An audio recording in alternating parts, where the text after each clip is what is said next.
Hmm. Hello friend, this is Prashant Kar again from Kolkata.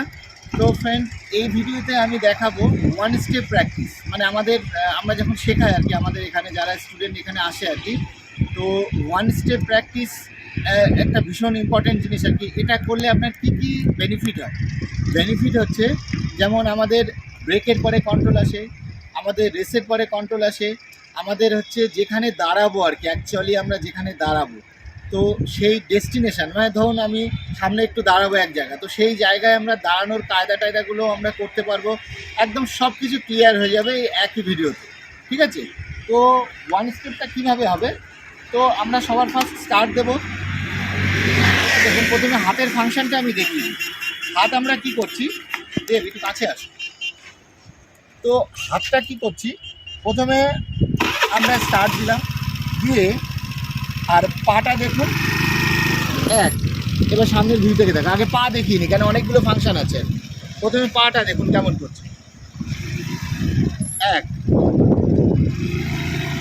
এক, মানে এই পাটা উঁচু হচ্ছে আর কি। ঘুরে পাটা দেখো, পাটা দেখো, এই সাইড দিয়ে দেখো, এই। আবার যখন এইটা দিচ্ছি, আবার এই পাটা তখন দিচ্ছি, আবার এইদিকে আসুন,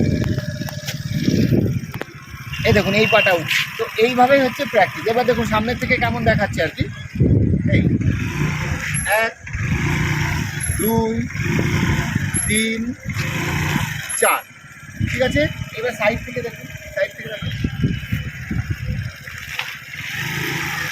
এক, দুই, তিন, ঠিক আছে?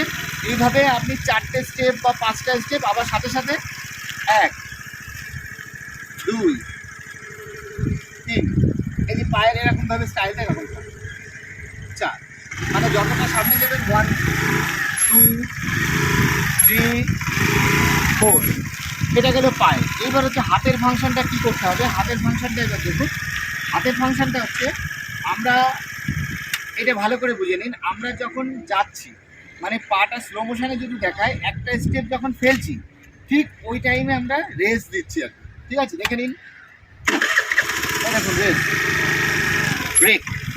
এইবার দেখুন এই যে ব্রেক দিচ্ছি, ব্রেকটা কিন্তু আমরা ডবল হাত ইউজ করছি, কিন্তু এই যে সামনের ব্রেকও দিচ্ছি, আবার লেফট সাইডের ব্রেকও দিচ্ছি, কেন এখানে কিন্তু আমাকে ওখানে স্পটেই দাঁড়াতে হবে। বা আপনারা যদি কোনো সময় সামনের ব্রেক ইউজ করেন, তো আলতু করে ইউজ করতে পারেন, কিন্তু যখন পা নিচুতে, আর ন্যাচারালি মোটামুটি ধরুন আপনার সবসময় ব্রেক মারবেন বাঁ দিকের যে ব্রেকটা আছে, মানে পেছনের চাকার ব্রেকের সাথে আপনি সামনের ব্রেকটা মারতে পারেন। কিন্তু এই যে স্টাইল আছে, এই স্টাইলে আমাদেরকে সবসময় কী করতে হবে, মানে একসাথে মারতে হবে।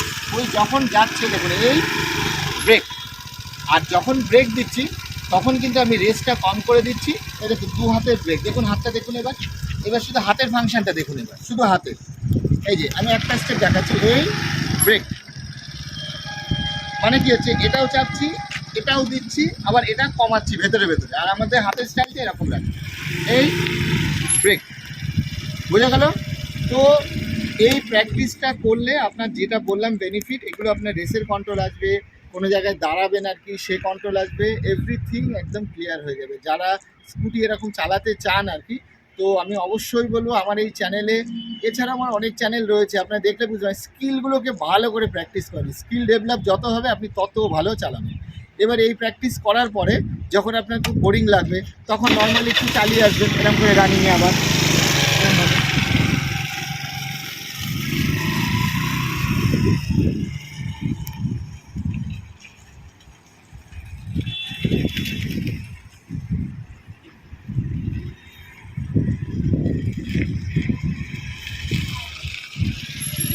ঠিক আছে, দেখুন কীভাবে দাঁড়ালাম, মানে এই প্র্যাक्टिस যত করবেন, এই এটাকে বলে वन स्टेप प्रैक्टिस, ठीक है? तो फ्रेंड, इस वीडियो में और कुछ नहीं बोलना है, मिलते हैं अगले वीडियो में। आज के लिए इतना सही था, बाय बाय, टेक केयर, शुभ रात्रि, गुड नाइट।